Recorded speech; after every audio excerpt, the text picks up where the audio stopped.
Hello, everyone, and welcome to another Purple Shirt History. Today, we're going to go back to IGCSE and the depth study for World War I.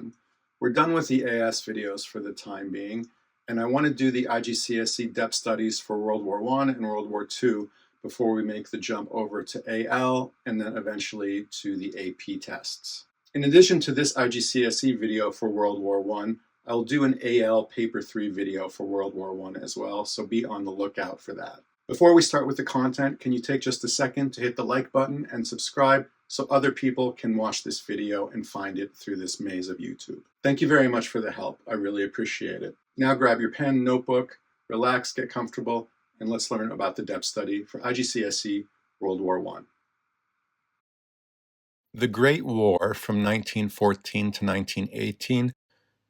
This depth study will cover the course of the war. When you get into A-level, you'll see the different aspects of why the war happened at both AS and AL, the line system and all the machinations of the European powers.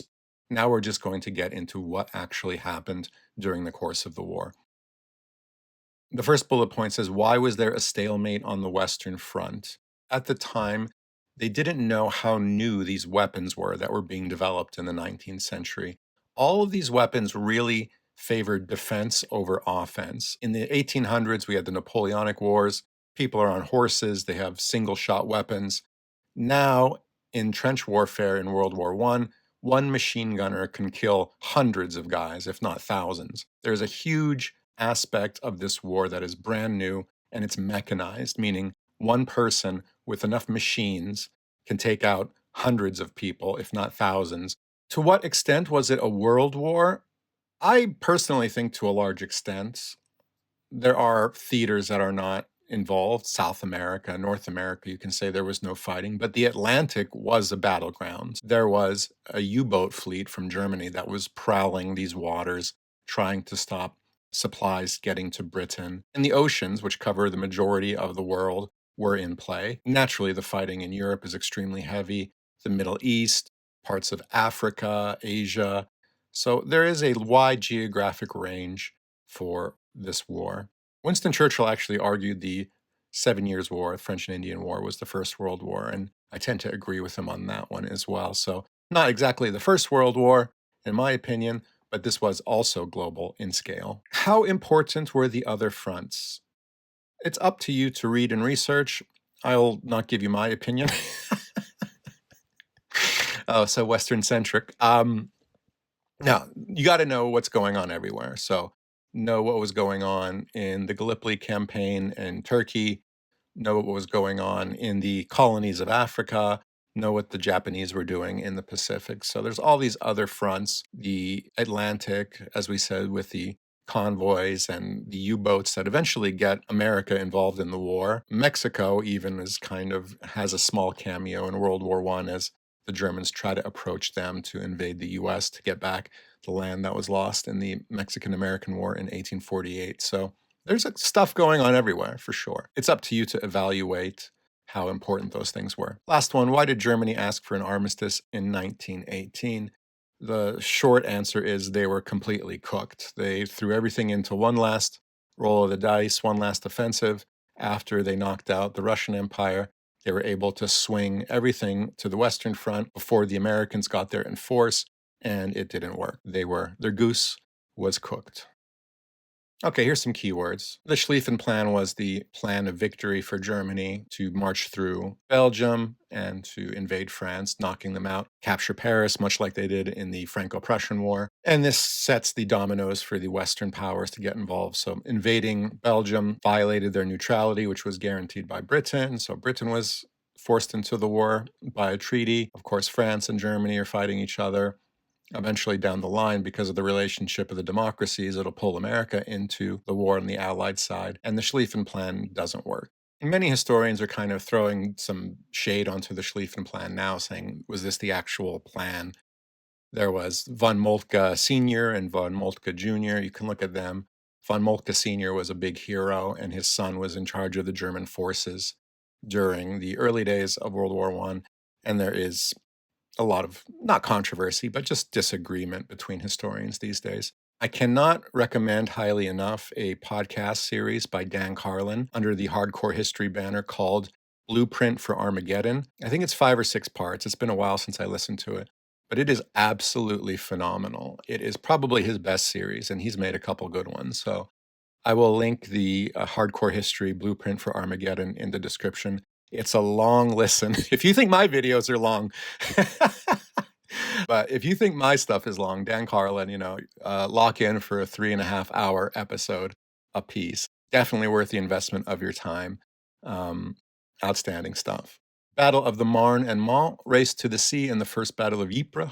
So these are the early days of World War I when the war is mobile, before the trenches have been dug and both sides have settled in to fight this grinding war of attrition. The Germans were trying for a knockout blow, trying to get into Paris and cause the surrender of the French. There are these very romantic visions of taxis ferrying soldiers to the front line for Marne. But these are giant slaughterhouse battles. These are unlike anything that ever has come before in human history. The race to the sea is just a flanking maneuver. So the Germans are trying to outflank the French to get around them. Both sides eventually reach the Atlantic by Belgium and start to build up fortifications. And then we see the transition from a mobile war to a static war in the trenches. Ypres, there's tons of battles of the Ypres. Oh my goodness gracious. There's a lot of famous stories, especially on the British side for Ypres, and the Canadians are involved there as well. So if you're Canadian or from the UK, you can check that out. All these battles of Ypres, which is, I believe, in Belgium,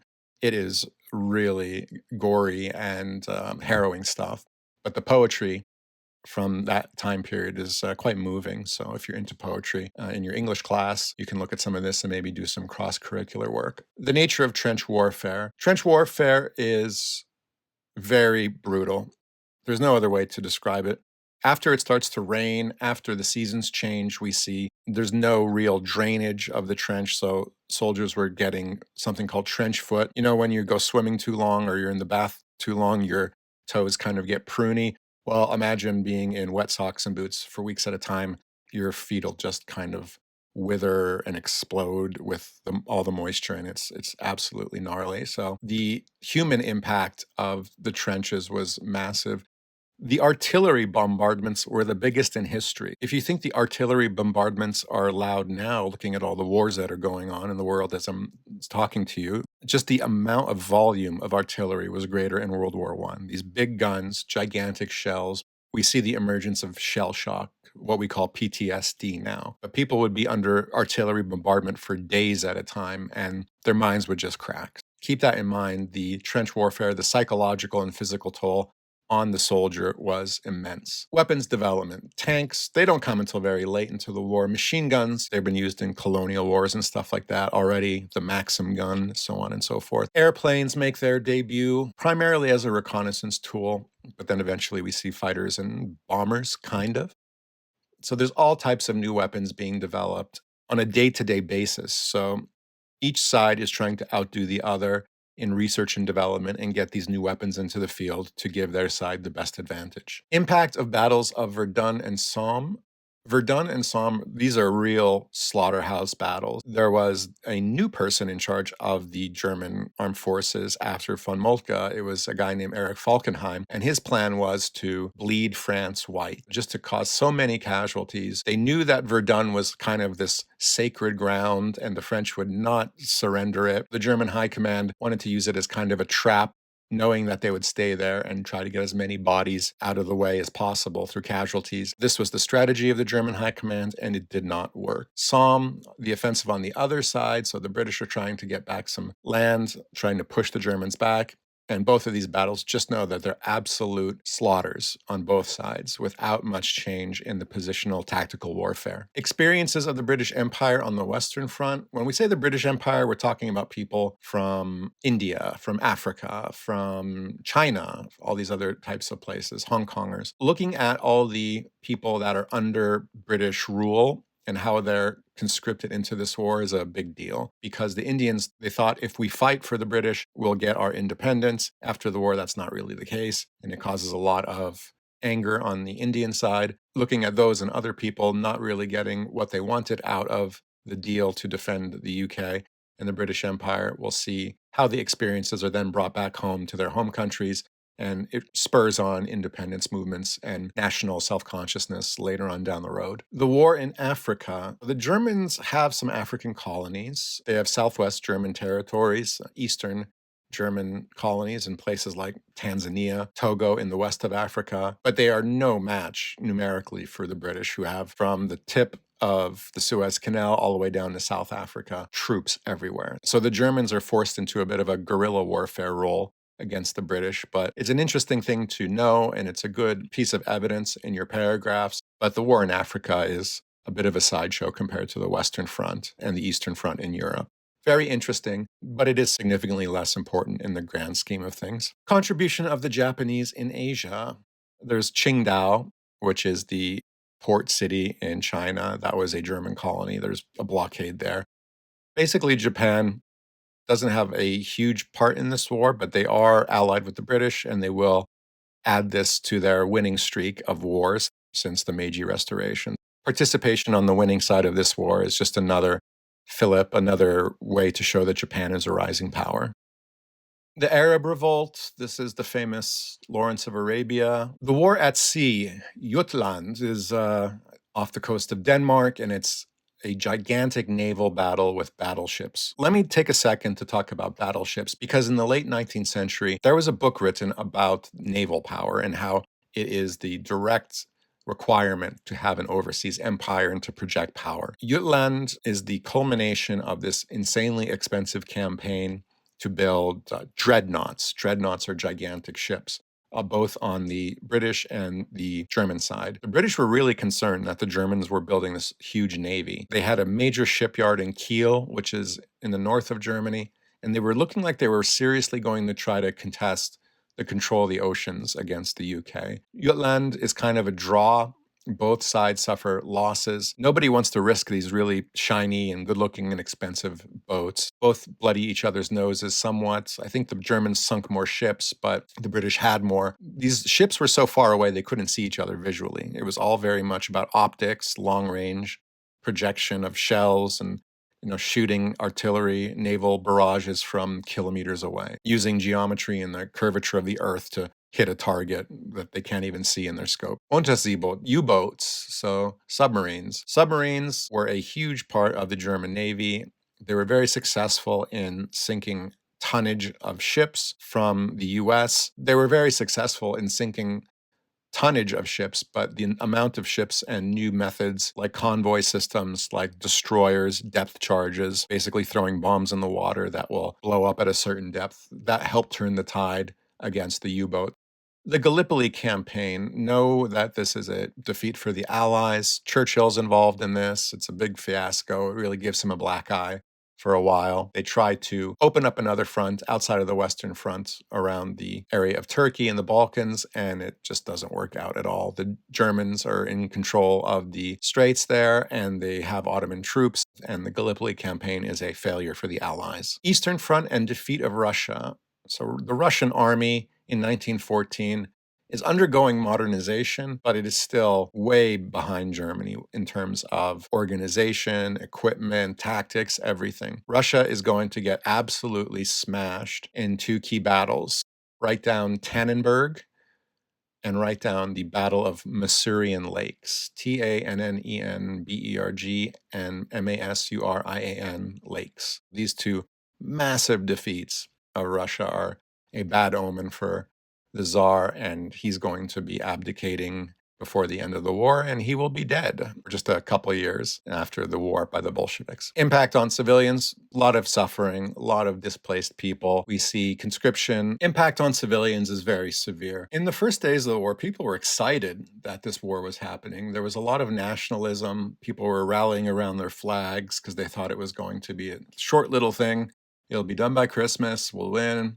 We're going to have more chunks of land. Everything's going to be super. As the war ground on, people, you can see by the guy there with the gas mask, they had no clue what was going on. It was beyond a nightmare. Poison gas, shells, bombs, people starving. It was absolutely wretched. So World War I, the impact on civilians was extreme. All wars are horrible for civilians, but World War I had so many aspects to it that just made life so difficult for everyone involved. Working in the factories for those who didn't fight, it affected the societies greatly and then overthrew some governments like the one in Russia. The German offensive of 1918 and the Allied advance. This is towards the end of the war. We'll talk about how the Germans had a window of opportunity to win the war. It was very close at the end. It wasn't like World War II where it was a tale of two halves. The Germans were advancing in the beginning of the war and retreating at the end of the war. It was very back and forth, World War I. So the Germans did have a window of opportunity to win in 1918 after they knocked out the Russians, but with the failure of their offensive and with the US growing in numbers every single month by tens of thousands of armed men, it was over for Germany. Conditions in Germany towards the end of the war were very bleak.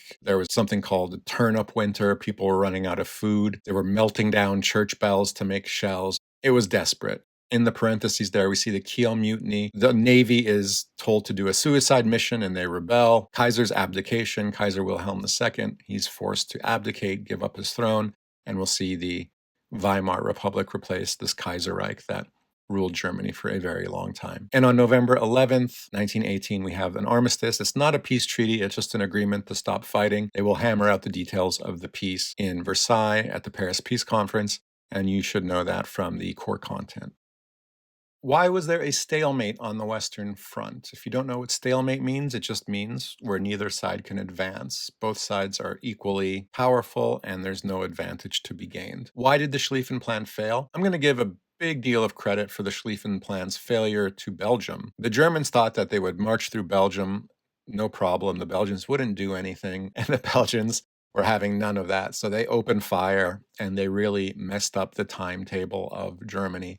They held them up by critical periods of time that allowed the French and British to form a defensive structure, get cohesive, and the Belgians really did hold up the entire German advance. No Belgium and its role in the failure of the Schlieffen Plan. Why did a defensive war emerge by the end of 1914? As mentioned in the beginning, we talked about the war was naturally suited for defensive weapons, machine guns, artillery. It's really hard to charge a machine gun nest. I don't recommend anybody doing that, right? So if you have a machine gun and a lot of ammunition, there was usually a two-man crew. One man was firing the weapon.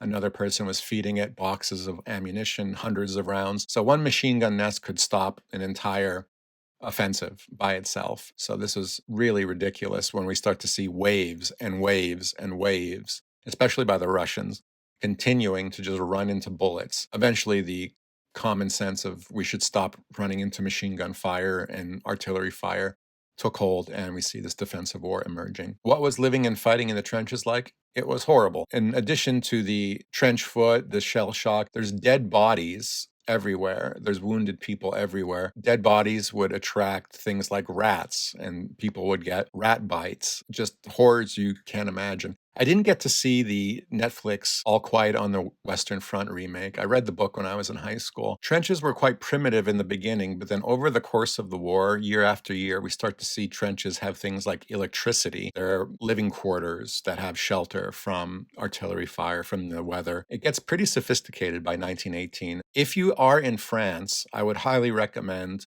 looking into a tour of World War I battle sites. And it looks like the moon, basically. The shell fire was so intense, it disfigured the land. Grass and everything has grown on these fields, but you can still see the insane amount of explosive power that would be needed to do that to a piece of earth. So incredibly powerful and something worth checking out if you are looking for a field trip for a history project. How important were new methods of warfare? Extremely important, I would say. Whether it's on lands, on the sea, or in the air, there are all new breakthroughs in warfare. Take each particular aspect, field of war, into consideration and think of a few different things that were new to warfare. Think of a few different things that were new to warfare in your paragraphs. What was the significance of the battles of Verdun and the Somme? Verdun and the Somme, as we said before, were just battles that lasted months and cost hundreds of thousands of lives on both sides for nominal gain on either side. It showed the stalemate, and whoever was going to win this war was going to have to win a war of attrition, meaning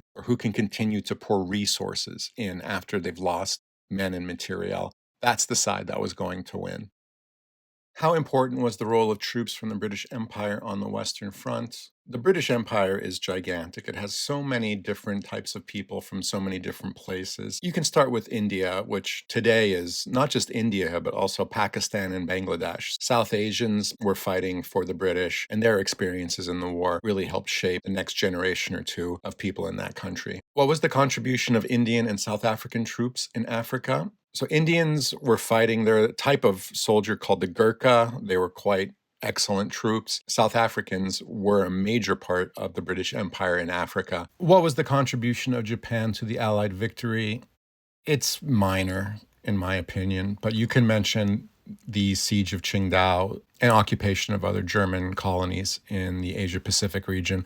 Also economic support, supplies to Russia and Britain, freeing up the British to concentrate their resources in Europe. Significant somewhat, but it is a secondary role of Japan. And in the Paris Peace Conference, you'll notice that we talked about the big three, the UK, France, and the USA, and Japan was not mentioned very heavily in Chapter 1 of the core content because they didn't contribute as much to the victory as the other countries did. How important was the Arab Revolt?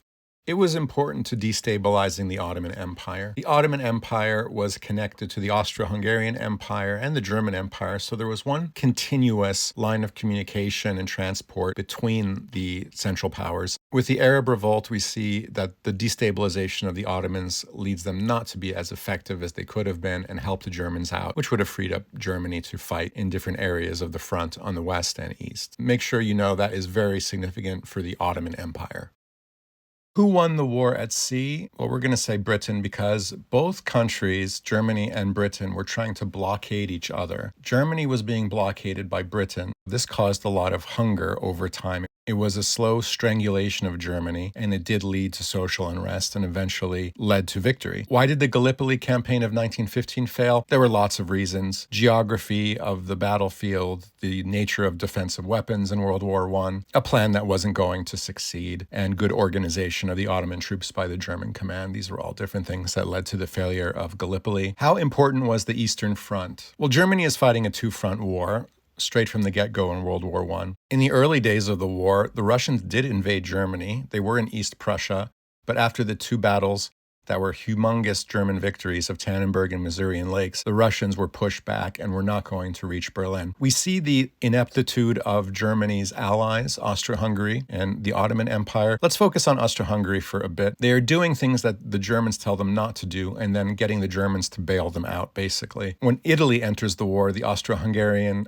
army will fight a bazillion battles on this Isonzo River and not really gain much. The Eastern Front was important because it involved Germany, Austro-Hungary, the Ottoman Empire, and the Russian Empire trying to get advantage, while the Western Front was pretty much in stalemate. What was the impact of war on civilian populations? This is the first total war, so the whole society is straining all of its muscles to be in this gigantic, titanic struggle. Whether you're fighting in the battlefield or in the factories, producing something, if you're a farmer, you're trying to feed the army. This was an incredible strain on a lot of these societies. And we'll see by the end of World War I, the Russian Empire is gone. The Austro-Hungarian Empire is gone. The Ottoman Empire is gone. The German Empire is gone. So a lot of these societies did not survive, and new political entities came in their place. Why did Germany ask for an armistice in 1918? Because they couldn't win the war anymore. It's fairly simple. After the offensive of 1918 fails, there's no more path to victory for Germany. What was the importance of America's entry into the war? We see the window of opportunity for Germany open with the surrender of the Russians in spring of 1918. America has entered the war by this point. They entered in 1917, but there are not large numbers of American troops that are trained and ready to fight in Europe at that time. It's a race against time for Germany to swing everything to the Western Front before the Americans can arrive in force. Ultimately, the fresh American forces are too much for Germany. They bolster the Allies with their massive material and manpower, and that ultimately will win the war for the Allies. Why was the German offensive of 1918 unsuccessful? For a number of reasons. The ones I want to mention here briefly are just the defense in depth and the amount of fortifications that were built on the Western Front by the Allies were just not to be overcome. The supply lines of the Germans, the deeper they went into the Allied lines, the further away from their supply lines they were, and they could not sustain an offensive.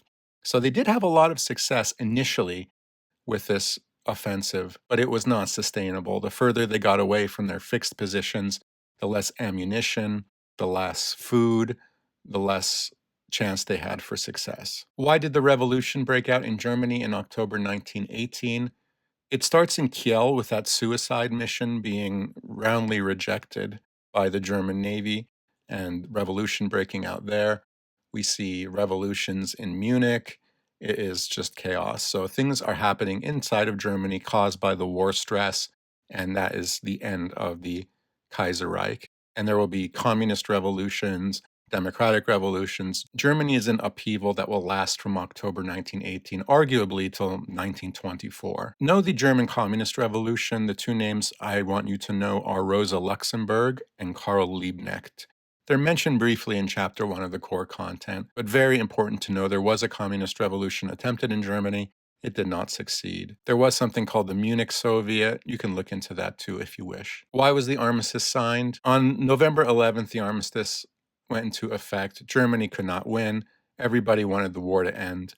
Remember, this was supposed to last only until Christmas of 1914, and instead of just 4 months, it lasted for 4+ years. So everyone was exhausted. The toll on all countries involved was immense, and the fighting was mercifully put to a stop in November, and then the Paris Peace Conference would then hash out the terms of the peace for the Treaty of Versailles and the other treaties, and you know how that went in the core content. Understanding the content, please know the main difference between World War I and any war that came before it was the first really industrialized war. Automated weapons, tanks, planes, artillery pieces were devastating in their effect. More people died from artillery fire than anything else, and this trend continued throughout the 20th century. The Western Front, it is where World War I was won and lost. The initial mobile conflict of 1914 gave way to trench warfare.